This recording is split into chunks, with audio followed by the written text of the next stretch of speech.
Muna was a lively and curious young girl, known for her infectious energy and the wide smile that never seemed to leave her face.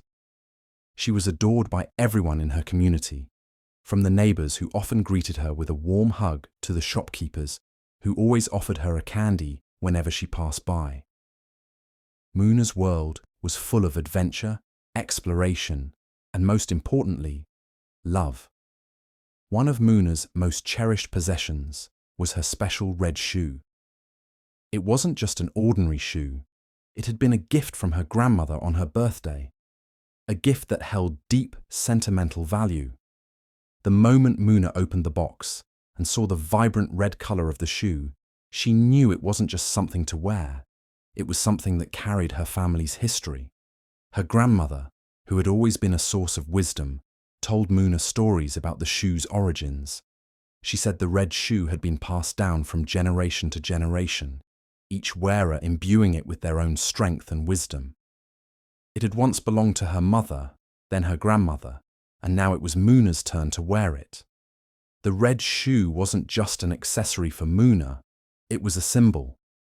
Every morning, the first thing she did was look at her red shoe resting next to her bed. It gave her a sense of comfort and security, like an old friend who was always there to guide her through the day. Before going to bed at night, she would always touch it one last time, feeling its smooth surface and the warmth that came from its meaning. It was her connection to her family's past and her link to the future. Muna's days followed a simple but joyful routine. She spent her mornings playing with her friends, running around the neighborhood, and having little adventures that filled her heart with excitement. She would help her mother in the afternoons, learning how to take care of the house and its many little chores. Throughout it all, her red shoe was always by her side, a constant reminder of the love and wisdom it represented. It wasn't just a shoe, it was part of Muna's identity. It made her feel like she could conquer anything the day had in store for her. One bright and sunny morning, Muna was excited to start her day. She had a big adventure planned with her friends and couldn't wait to put on her special red shoes. As always, she glanced at them resting neatly by her bed, ready to be worn. But when she reached down to grab the left shoe, her heart skipped a beat. There was only one shoe. The other was gone. She froze for a moment, her mind racing. Could it be under the bed?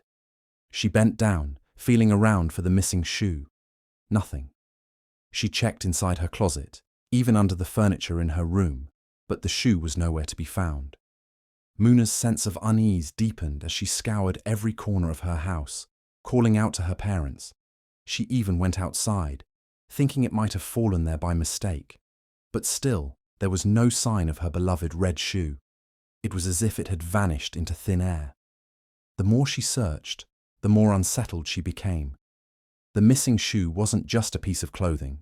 It was a connection to her family's history, a link to her grandmother. And now it was gone. Confused and anxious, Muna ran downstairs to ask her family for help. She found her mother in the kitchen, busy with her morning chores. "Mum, have you seen my shoe?" she asked, trying to keep her voice steady. Her mother glanced up a bit distracted. "What shoe, Muna?" "The red one." "Yes!" "I can't find it anywhere." Muna's voice wavered with worry. Her mother smiled softly, wiping her hands on her apron. "It's probably just misplaced. Stop worrying, dear. It'll turn up." But Muna wasn't convinced. There was something more to this. The red shoe had never just disappeared like that before. She felt an uneasy knot in her stomach as she glanced at the other shoe, still sitting innocently by the bed. It felt wrong, like a part of her world had shifted in a way she couldn't explain. That's when Muna remembered something her friend Sarah had said the day before. "Muna, I saw your shoes when we were playing near the old tree by the park," Sarah had mentioned casually. Muna's eyes widened. The park, the old tree. It was the only place she hadn't checked yet. Without wasting another moment, Muna grabbed her other shoe and rushed outside, heading towards the park. She had a new lead. Maybe, just maybe, the missing shoe wasn't lost. It was somewhere waiting to be found. Determined to find her missing red shoe, Muna took a deep breath and made a plan. This wasn't just any ordinary search. The shoe wasn't simply lost. It had disappeared, and Muna knew deep down that there was something more to it than a simple mistake. She started by retracing her steps, examining every corner of her home and garden. She checked under the bushes in her backyard, behind the garden shed, and even under the stone path where she sometimes played with her friends. She turned over rocks, sifted through the dirt, and even peeked inside the garage, where she often left her shoes after playing outside. Yet, no matter how hard she looked, there was no sign of the red shoe. Muna's unease grew. It wasn't just about the shoe anymore. It felt like something larger, something unexplainable, was at play. The more she searched, the more she started feeling that the situation was beyond the ordinary. There was an odd, almost eerie feeling in the air that made her skin tingle. She couldn't shake the feeling that this wasn't just a lost shoe. It was something deeper, something connected to her family's past, or perhaps even to the community's history. Her next step was to ask around the neighborhood. Surely someone had seen something, or perhaps her missing shoe had ended up in someone else's possession by mistake. Muna started with her closest friends, the ones she played with every day. "Have you seen my red shoe?" she asked them, feeling a bit awkward. But all of them shook their heads, baffled by her question. No one had seen anything unusual, and the only thing they could do was offer her sympathetic smiles. Not satisfied, Muna decided to ask the elderly neighbors who lived nearby. They were known for their old tales and stories, and she hoped that one of them might have an idea of what was happening. Mrs. Thompson, a sweet woman with silver hair and a kind smile, was always ready with a story or two. "Muna, my dear," she said when Muna asked about her missing shoe. "Sometimes things just disappear for no reason. Things that are precious to us, things we hold dear, they vanish without explanation. And sometimes it's a sign of something more." Muna listened intently, feeling both intrigued and uneasy. A sign? What kind of sign? Mrs. Thompson lowered her voice, her eyes sparkling with an ancient wisdom. "It's an old tradition in our family. When something truly precious goes missing, it's often because it needs to be passed on to someone who needs it more than we do. It's like a calling, a gift that must be given away, even if we don't understand why." Muna's heart skipped a beat. Could it be possible that her red shoe, the gift from her grandmother, was meant for someone else? The thought didn't sit well with her. She didn't want to give it up. It was hers after all. But the idea of something so important being taken away was hard to ignore. As Muna continued talking to her neighbors, she kept hearing similar stories, tales about lost items that carried deep meanings, passed down from generation to generation. But none of these stories gave her the clarity she was looking for. The more she learned, the more confused she felt. Could her precious red shoe really be a part of some ancient tradition? Was it being taken away for a reason she couldn't understand? Despite her confusion, Muna knew one thing for certain. She had to find her shoe, no matter what. As she walked away from Mrs. Thompson's house, she couldn't shake the feeling that her search had only just begun, and that it would take her somewhere she never imagined. Muna's search for the missing shoe had led her to many strange places, but it was her next discovery that would change everything.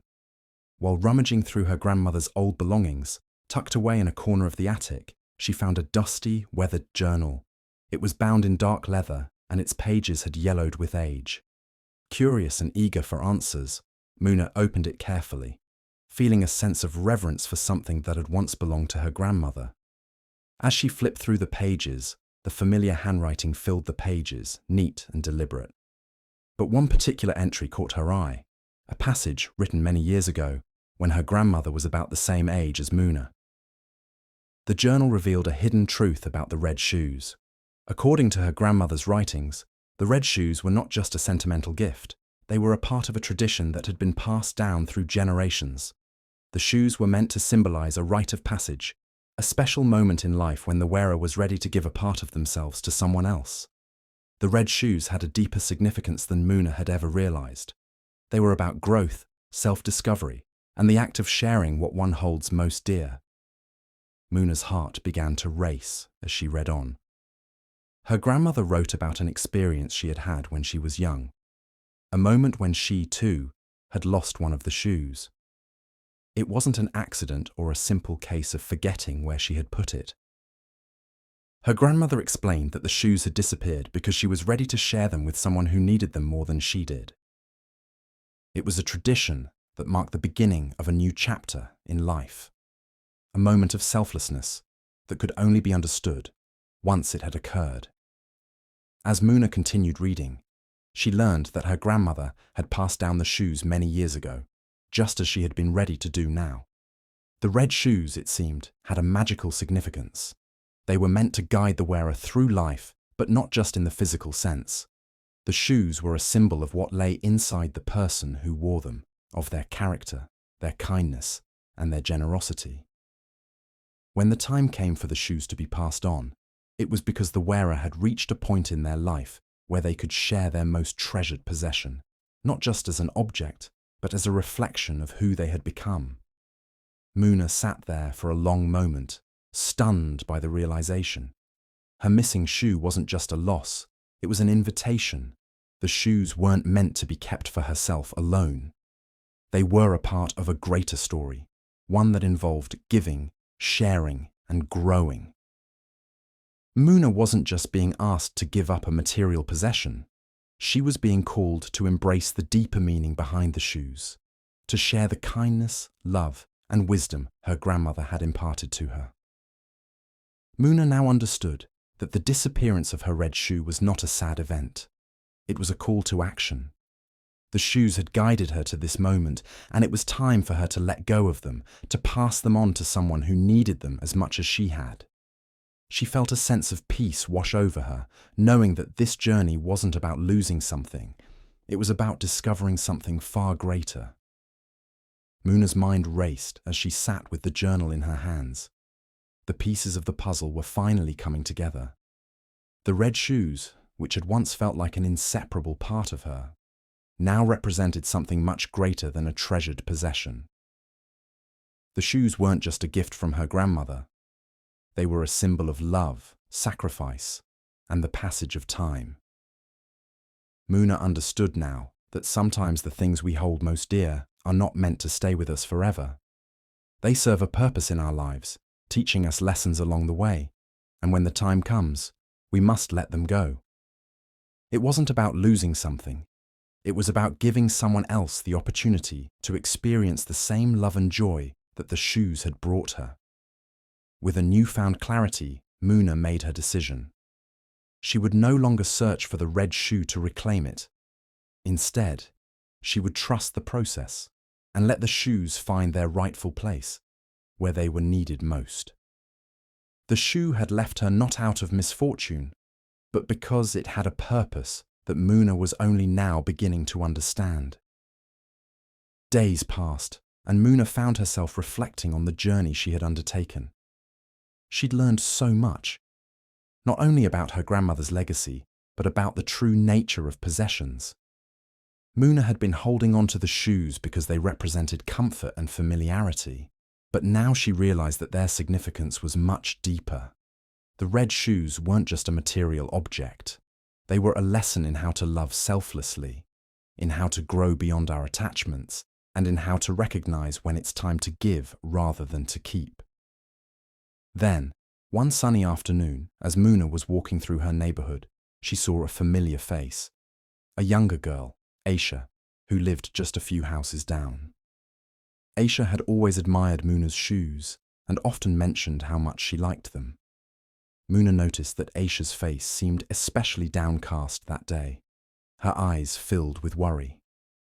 It didn't take long for Muna to realize that something wasn't right. Aisha's family had been struggling lately, and the weight of their challenges seemed to be pressing heavily on her shoulders. As Muna approached, she couldn't believe her eyes. There, in Aisha's hands, was the missing red shoe. It wasn't an accident, it was a sign. The shoe had found its way to someone who truly needed it, someone who could benefit from the lessons it represented. Without hesitation, Muna walked up to Aisha, a gentle smile on her face. "I think these shoes were meant for you," Muna said softly. Aisha looked up, surprised and unsure. Muna continued, "They've taught me so much. Now it's your turn to learn from them." In that moment, Muna realized that the lesson she had learned wasn't just about letting go of something material. It was about the joy that comes from passing on something meaningful to someone else. The red shoes, now in Aisha's hands, were no longer just a symbol of Muna's past. They were a part of Aisha's future. Through this act of giving, Muna felt a deep sense of fulfillment, knowing that she had made the right choice. The red shoes were no longer just a part of Muna's life. They had become a beacon of hope for someone else. And in giving them away, Muna had discovered the true meaning of love, sacrifice, and growth. The shoes had guided her, but now it was her turn to guide someone else. As Muna watched Aisha walk away, the red shoes gleaming in her hands, she felt a profound sense of peace settle over her. It wasn't about the shoes anymore. It wasn't even about the memories they carried. It was about the lesson they had imparted, about the power of love, sacrifice, and the strength to let go when the time was right. Muna had passed on the shoes, but in doing so, she had found something far more valuable, a deeper understanding of what truly matters. The shoes, which once seemed like such an important part of her life, had now found a new purpose in Aisha's hands. Muna knew that the red shoes would guide Aisha as they had guided her grandmother before her. She could already see how they would help Aisha in ways Muna could not have imagined.